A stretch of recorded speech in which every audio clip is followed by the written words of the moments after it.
दोस्तों, आप सभी का स्वागत है आपके अपने इस यूट्यूब चैनल CES विद ऋषि पाठक में। जैसे कि आपको पता ही होगा, अपन 3 दिन से अभी इंग्लिश के बारे में पढ़ रहे थे टेंस के टॉपिक के लिए। मैंने एकदम से बड़ी टॉपिक पर पूरी सी इस टॉपिक पर बड़ी वीडियो नहीं बनाई, छोटी वीडियो ही बनाई है। उस पर आज अपना 4th डे है, आपको दिख भी रहा होगा, डे 4 लिखा भी हुआ है। और इसकी जो कंप्लीट PDF है ये मैं अपने टेलीग्राम चैनल पर डाल दूंगा। ये जो PDF आप देखते हैं ना, जो अभी तक अपन करते आ रहे थे, ये पूरी PDF मैं अपने टेलीग्राम पर डाल दूंगा, जिस पे आप ऐड हो जाइए। ऐड होने के लिए अगर ये वीडियो में आपको लिंक क्लिकेबल नहीं है तो आप मेरा यूट्यूब चैनल जो है उसको पूरा ओपन करेंगे तो डिस्क्रिप्शन में आपको मेरी टेलीग्राम और इंस्टाग्राम की लिंक मिल जाएगी। तो आप वहाँ से भी उसको फॉलो कर सकते हैं और अपनी ये जो PDF है टेंस की, ये पूरी ले सकते हैं। बाकी इस पे प्रैक्टिस के लिए आज ये टेंस तो ख़त्म हो ही जाएगा। बहुत छोटी वीडियो होगी आज भी, ज़्यादा बड़ी वीडियो नहीं होगी। छोटा सा पार्ट और बचा है टेंस का। सारे टेंस के एग्जाम्पल अपन एक बार में बहुत सारे एग्जाम्पल हैं, उन सबको करेंगे। ठीक है। तो कोई भी चिंता की बात तो है नहीं इसमें। कृपया करके आप सभी लोग सब्सक्राइब भी कर लीजिएगा, जो भी वीडियो को देखता है। अच्छा रहता है क्योंकि ये न्यू यूट्यूब चैनल है, तो अगर सब्सक्राइबर बढ़ते हैं, व्यू बढ़ते हैं तो अच्छा लगता है मुझे भी, और आपको ही मज़ा आएगा इन वीडियो को देखकर। ऐसे कोई निश्चिंत रहिएगा इन सब चीज़ों से कि ये वीडियो देख के आपका समय ख़राब होगा, नहीं। मैं बनाता ही इसलिए हूँ। ये इतनी शॉर्ट ट्रिक्स हैं कि आपको बहुत कम आएंगी, मैं इतनी आपसे वादा करता हूँ। आप देखना भी एक बार, 5-10 मिनट निकाल के इस वीडियो को देखना। 1.5x स्पीड करके भी आप देख सकते हैं वीडियो को, कोई दिक्कत नहीं है उसमें। अभी बस अपना अपना जो बेस है वो तैयार कर रहे हैं अभी अपन। फिर इस पर करेंगे अपन एग्जाम्पल बहुत सारे। तो शुरू करते हैं आज की क्लास। चेंजेबल अपन ने क्या पढ़ा था टेंस में? टेंस में अपन ने दो चीज़ें पढ़ी थी, क्या क्या?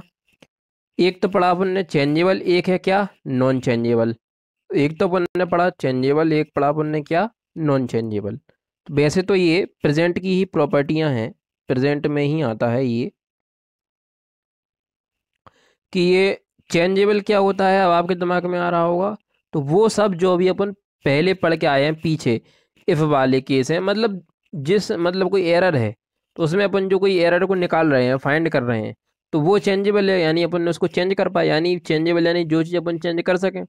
नॉन चेंजेबल यानी वह सब चीज़ जो चेंज ना होती हो। वो क्या क्या होता है? तो जो यूनिवर्सल फैक्ट होगा वो हमेशा भैया प्रेजेंट में बनेगा। जो भी हिस्टोरिकल फैक्ट है प्रेजेंट में ही बनेगा। जो भी हैबिचुअल एक्शन है प्रेजेंट में ही रहते हैं। कोई एडिटोरियल्स भी है, वो कभी चेंज नहीं होंगे। ये बात भी अपने दिमाग में रखना। चेंज होने वाली चीज़ें तो अपन पीछे पढ़ चुके हैं कि ये वो सारी सारी चीज़ें चेंज होती हैं। पर ये जो नॉन चेंजेबल हैं वो कौन सी हैं? तो कोई भी यूनिवर्सल फैक्ट है कि सूरज पूर्व दिशा से निकलता है तो पूर्व दिशा से ही निकलेगा, बदल तो नहीं जाएगा। यानी जो अब जैसे कि कोई इंसान है, वो सुबह मॉर्निंग वॉक पर डेली घूमने जा रहा है, तो वो उसका वो हैबिचुअल एक्शन है, तो वो जा रहा है रोज, तो उसको अपन नहीं बदल सकते। तो यानी जो कोई ऐसे वर्ड भी होते हैं, अपन ने लिखा है ऑलवेज, रेगुलरली, डेली, ऐसे कोई भी वर्ड आ रहे हों तो ये वैसे ही प्रेजेंट इंडेफिनिट में ही बनते हैं ये टेंस। तो कोई यूनिवर्सल फैक्ट है, कोई हिस्टोरिकल फैक्ट है, कोई भी हैबिचुअल एक्शन है, तो इनके लिए हमेशा अपन प्रेजेंट में बनाएंगे। क्या बनाएंगे? इन चीज़ों को, इन तीनों को अपन किस में बनाते हैं? सिंपल प्रेजेंट में। किस में बनाएंगे? सिंपल प्रेजेंट में, यानी कि इनमें अपन चेंज नहीं करते हैं। समझ गए इतनी बात? तो अब आगे की बात समझते हैं। आज टेंस खत्म हो जाएगा, वैसे वैसे नहीं, आज तो पूरा ही टेंस ही खत्म हो ही जाएगा, लास्ट क्लास है ही मान लेना आप। आगे देखते हैं कि सिंस 4 में अपन पिछले भी पढ़ चुके हैं, ये सिंस 4 के बारे में पहले भी पढ़ चुके हैं। ये मैं आपको बहुत शॉर्ट ट्रिक्स बता रहा हूँ आज सिंस 4 के बारे में। बहुत बड़ा टॉपिक अपने आप में सिंस 4, लेकिन उसमें जो संक्षिप्त है उसका मैंने आपके सामने रख दिया। सिंस 4 या टाइम दिया हो, या तो सिंस अलग बात है, 4 अलग है और टाइम ही अलग है। यानी कि ऐसा नहीं है कि आप समझ रहे हो सिंस अलग, सिंस साथ में 4 साथ है, ऐसा नहीं। अगर सिंस प्लस टाइम आ जाए, यानी पहले सिंस आ जाए फिर टाइम आ जाए, या 4 प्लस टाइम आ जाए, तो क्या आएगा? कभी भी सिंस प्लस टाइम हो या 4 प्लस टाइम हो, तो इनमें हमेशा has been, have been, had been या तो विल हैव बीन, ये लगाएंगे।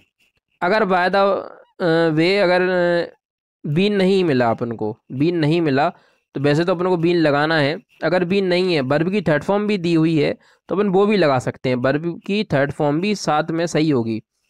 हेड प्लस V3, हेड के साथ हमेशा पहली बात तो वर्ब की थर्ड फॉर्म ही आती है। और सिंस फॉर में ये वर्ब की थर्ड फॉर्म तो अभी भूल जाओ, खैर मेन तो ये बीन है। सिंस फॉर वाले सेंटेंस में सिंस फॉर के बाद कभी भी अगर टाइम दिया हो, कोई भी एग्जांपल भी देखेंगे इस चीज़ पर, अगर सिंस फॉर के बाद कोई भी अगर टाइम की बात हो, ठीक है ना, तो इसमें अपन हमेशा किस हेल्प वर्ब का यूज करेंगे, या तो हैज़ का, या तो हैव का, या तो हैड का, या विल हैव का। इन सब के बाद आएगा क्या, बीन। और बीन नहीं होगा तो क्या आएगा, वर्ब की थर्ड फॉर्म। इतनी सी बात है और है ही नहीं कुछ। अगला रूल देखो, कभी भी आपको कभी भी आपको कांट बियर मिले, कांट हेल्प मिले, कांट टॉलरेट, अगर ये वर्ड मिलते हैं, can't beer, can't help, can't beer और कांट टॉलरेट, या कैन, कांट मतलब कैन नॉट है ये, तो इनके बाद हमेशा अपन टू प्लस वर्ब की आईएनजी आएगी। इसके बाद हमेशा क्या आएगा, टू प्लस वर्ब में आईएनजी आएगी। क्या आएगा, टू प्लस वर्ब में आईएनजी आएगी। याद कर लेना अच्छे से ये वाला भी। तो can't help, can't beer, can't tolerate, इनके बाद हमेशा अपन टू प्लस वर्ब में आईएनजी लगाते हैं। अब आगे का फंडा समझते हैं। बहुत सरल चीज़ें हैं, मेरे केस में तो कुछ डाउट वाला काम है ही नहीं यहाँ। हाँ बस आप तो वीडियो देखिए, बहुत मज़ा आने वाला है आपको। इंग्लिश का जो डर है वो ख़त्म हो जाएगा, इतना मैं आपसे कहूँगा। आगे देखते हैं, कुछ होते हैं वर्ब ऑफ सेंसेशन। क्या होते हैं, वर्ब ऑफ सेंसेशन होते हैं कुछ, तो इनको अपन कभी चेंज नहीं करते। अब इसमें क्या होता है कि सी लिखा हो, no, want, love, hate, like, dislike, seem, इनके बाद कभी भी आईएनजी मत लगाना। ये बात अपने कान में ध्यान से डाल लेना, बहुत मदद करेगी आपको ये चीज़ें। कभी भी सीम हो, नो हो, वॉन्ट हो, लव हो, हेट हो, लाइक हो, डिसलाइक हो, सीम हो, इनके बाद कभी भी आईएनजी का प्रयोग नहीं होगा। ठीक, इनके बाद कभी भी आईएनजी का प्रयोग नहीं होगा। इनके बाद कभी भी आईएनजी का प्रयोग नहीं होगा भैया, ठीक है। समझ गए इतनी बात अपन। आगे देखते हैं। अब एक चीज़ और आती है कि सिंस फॉर का यूज कैसे हो। सिंस फॉर का यूज़ कई लोग नहीं कर पाते, जबकि इसमें कुछ इतना बड़ा है नहीं जो ना कर पाए अपन। तो पहले तो अपन बुकिश नॉलेज के हिसाब से देखते हैं कि बुक में जो दिया हुआ होता है या अपन को जो पढ़ाया जाता है वो किस हिसाब से होता है। तो अपन को पढ़ाया जाता है ये कि फॉर का यूज, फॉर कहाँ कहाँ यूज होता है। तो अपन को बताया जाएगा फॉर या 2 ईयर्स हो, या मंथ्स हो, या 4 वीक्स है, 5 डेज है, 6 आवर्स है, सेंचुरीज है, डिकेड्स है, तो इनमें अपन फॉर का यूज करते हैं। और सिंस में काय का यूज करते हैं ये भी अपन को बताया जाता है, तो उसके बारे में भी लिखा हुआ है। ईयर है कोई कोई भी ईयर हो तो सिंस का यूज होगा। मंथ हो कोई जनवरी से दिसंबर तक तो भी सिंस। संडे से सैटरडे तक कोई भी डे हो तो सिंस आएगा। यानी day, time, period of day, कोई मॉर्निंग, इवनिंग है, ओकेजन है कोई, यानी होली, दिवाली, दशहरा जो भी है, वो इधर अपन सिंस का यूज करते हैं। जबकि अपन इतना याद रखेंगे तो अपन तो बाबा हो जाएंगे, अपन को याद ही नहीं रहेगा फिर कुछ। अपन तो मेन चीज़ पर बार करते हैं कि मैं तो आपको शॉर्ट ट्रिक्स बता रहा हूँ कि सिंस और फॉर का यूज कैसे होगा। मात्र 2 शब्द में बात होगी। उसके अलावा अगर कभी ये सिंस फॉर का रूल गलत निकल जाए तो आप मेरी वीडियो मत देखना भाई, इससे ज़्यादा मैं कुछ कह नहीं सकता आपसे। ज़्यादा से ज़्यादा ये चीज़ें शेयर करा करो भाई, दूसरे के पास भी है, सब्सक्राइब भी कर दिया करो। देखते हैं। तो ट्रिक नंबर 1 है कि टाइम के साथ अगर एस लगा हुआ है, क्या, एस, टाइम के साथ अगर एस लगा हुआ है, ऊपर लिख देता हूँ अच्छे से। टाइम के साथ अगर एस लगा हो, क्या, टाइम में अगर कभी एस लग जाए, क्या लग जाए, एस, तो हमेशा क्या लगाएंगे अपन, फॉर। क्या लगाएंगे, फॉर। दिमाग से बातों को सुनना भैया, दिमाग लगा कर जरा, कि सिंस फॉर का यूज कहाँ होता है। मैंने बस आपको एक चीज़ बताई, टाइम में कोई भी टाइम हो, वीक में एस लग जाए, मंथ में एस लग जाए, डे में एस लग जाए। देखो ये लगा है, आवर है, आवर्स हो गया, सेंचुरीज हो गई, डिकेट्स हो गया, ईयर्स हो गया, मंथ्स हो गया। ये जब आएंगे जब फॉर में एस लगा होगा, तभी अपन इन फॉर का यूज कहाँ करेंगे, जब इनमें एस लगा होगा तभी तो फॉर का यूज हुआ। यही तो रूल है। अब आपके माइंड में आएगा कि सिंस कैसे आएगा फिर, तो जहाँ टाइम में एस नहीं होगा वहाँ सिंस आएगा। लो भाई, मात्र मैंने 2 चीज़ आपको बताई, आप क्वेश्चन करके देख लेना, अगर ये गलत हो जाए कभी तो बता देना। टाइम में अगर एस लगा हुआ है तो फॉर का यूज होगा, टाइम में अगर एस नहीं लगा है तो सिंस का यूज होगा। ये अपनी कॉपी में जरा अच्छे से लिख लेना है इस रूल को। इधर इस राइटिंग ये क्या है कि स्टाइलिश से इतनी ज़्यादा अच्छी नहीं आती है, पर धीरे धीरे जब चीज़ें इंप्रूव हो जाएंगी तो ये राइटिंग भी अच्छी आने लगेगी, क्योंकि फिर अपन और अच्छे लेवल के स्टाइलिश यूज करेंगे। अभी स्टार्टिंग है। टाइम में अगर एस लगा हुआ है तो फॉर का यूज होगा, और टाइम में एस नहीं लगा है तो सिंस का यूज होगा। पर इतना तो है कि चीज़ें जो लिखी हैं वो आपको समझ जरूर आ रही होंगी। तो भैया ये अपनी कॉपी में जरूर लिख लेना, इन चीज़ों को बहुत काम आएगा। अगर टाइम में एस लगा है, वीक, मंथ्स, डेज, आवर्स, तो एस लगा है ना, एस की साउंड आ रही है तो फॉर लगा देंगे। और नहीं है एस, वीक, मंथ ऐसा कुछ भी अकेला लिखा है तो सेंस आना ही आना है। बात खत्म हो गई इतनी सी। क्वेश्चन देखते हैं इस पर थोड़े से। अभी मात्र मैंने एक एग्जाम्पल ही डाला है, बाकी प्रैक्टिस अपन बहुत करेंगे इस चीज़ पर। She and her mother have been travelling in the same train 24 hours. देख लो भैया, आवर्स में एस लगा है। अब अपन घंटों तक सोचते हिंदी मतलब निकालते, इसका कुछ मतलब नहीं है। हिंदी निकालना ही नहीं है अपने केस में। मेरे केस में तो आप किसी भी चीज़ की हिंदी निकाला मत करो। टाइम में एस लगा है, आवर्स हो गया। बस मैंने अभी आपको बताया था कि टाइम में अगर ऐसे लग जाए तो फॉर आएगा, नहीं तो सेंस तो आना ही आना है। तो बस बात खत्म हो गई, लो फॉर लगा दो, खत्म आंसर। फॉर आंसर हो जाएगा अपना, हमें किसी से मतलब ही नहीं है। फॉर अपना आंसर हो गया। टाइम में अगर एस लगा है तो आ जाएगा फॉर, और टाइम में एस नहीं लगा है तो आ जाएगा सेंस। बात खत्म हो गई। लो, इतनी सी बात थी।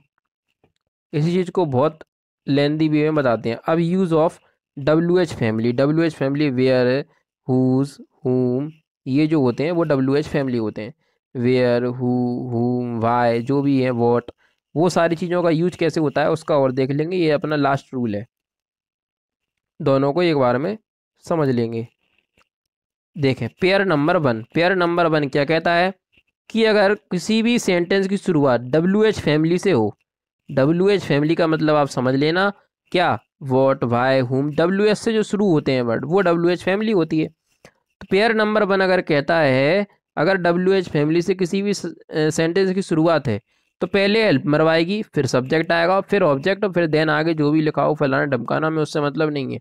शुरुआत अगर WH फैमिली से है तो हेल्प वर्ब पहले आएगी फिर सब्जेक्ट।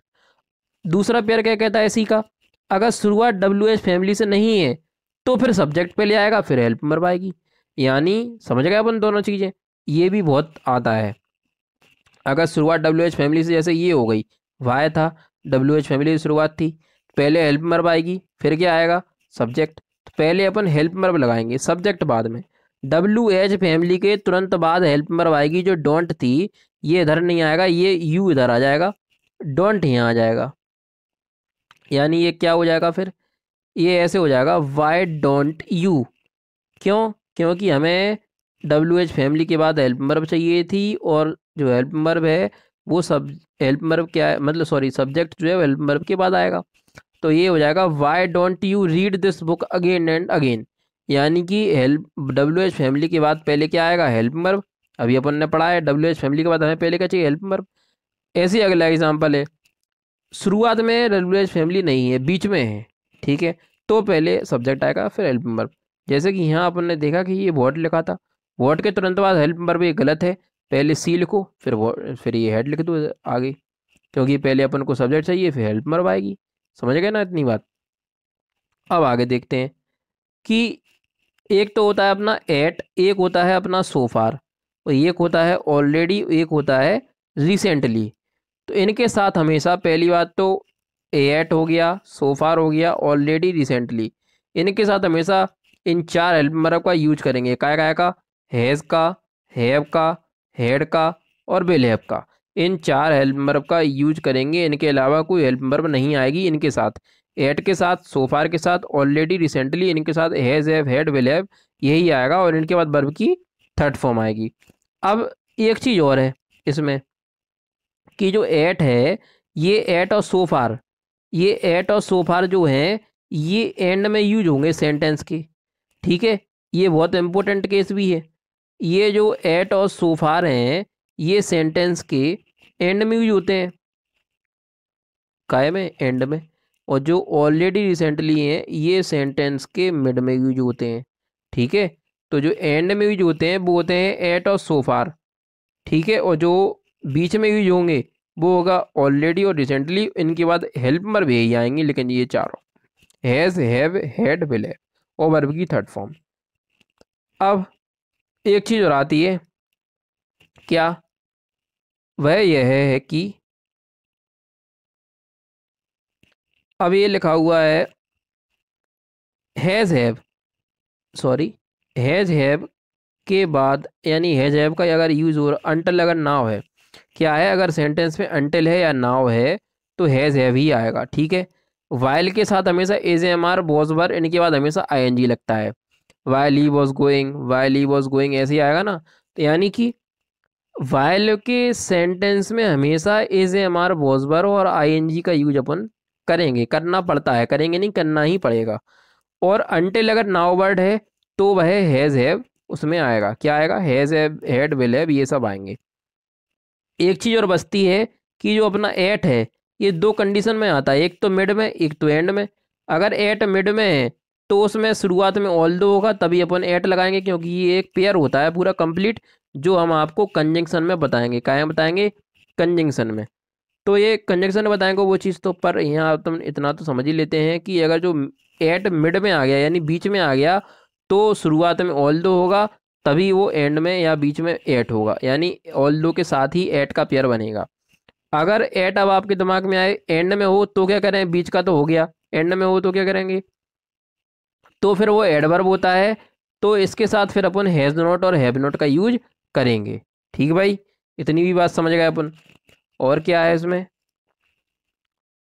बस यही था टेंस में अपना जो अपन ने पढ़ लिया। और ये पीडीएफ आपको मेरे टेलीग्राम चैनल पर मिल जाएगी डिस्क्रिप्शन में। टेलीग्राम चैनल क्लिकेबल अगर नहीं है तो आप यूट्यूब का चैनल खोलिए, उसमें डिस्क्रिप्शन में जाएंगे, आपको वहाँ अच्छे से सारी चीज़ें दिखाई देंगी। ठीक है भैया, तो आज के लिए इतना ही। बाकी अपना टेंस टॉपिक कंप्लीट हो चुका है, इस पर करेंगे अपना बहुत सारी प्रैक्टिस दम से। बिल्कुल निश्चिंत रहिए, बहुत दबा कर प्रैक्टिस करेंगे अपन टेंस की। और जैसे ही कोई भी टॉपिक ख़त्म हुआ करेगा अपन उसकी प्रैक्टिस करेंगे। अगर एक चीज़ और बताना चाहता हूँ कि अगर वर्ब की फर्स्ट फॉर्म है तो वर्ब की फर्स्ट फॉर्म का दो तरीके से यूज हो सकता है। वर्ब की फर्स्ट फॉर्म में डू आ सकता है या वर्ब की फर्स्ट फॉर्म में डज भी आ सकता है। ये भी याद कर लेना, काम आएगा। डू आएगा तो वो किस किस के साथ आएगा? आई, बी, यू और दे। आई, बी, यू, दे अगर ये हैं तो आएगा डू। डज का धरा आएगा। ही, सी, इट, नेम हो, ही, सी, इट और नेम अगर ये हैं तो क्या आएगा? तो आता है डज। तो डू अगर है, क्या है? डू, तो डू है तो क्या आएगा? आई, वी, यू, दे। ठीक है भाई, तो आई, वी, यू, दे है तो क्या आएगा? डू। और ही, सी, इट, नेम ये सब चीज़ें हैं तो क्या आएगा? तो आएगा डज। ठीक है भाई, इतनी ही मैं आज आपको बात बताना चाहूँगा कि अपना ये टेंस टॉपिक ख़त्म हो चुका है। ये जो भी बातें अपन पीडीएफ के अलावा लिखते हैं उनको आप नोट कर लिया करिए। ठीक है भाई, तो आज के लिए धन्यवाद और चैनल को सब्सक्राइब जरूर करिए।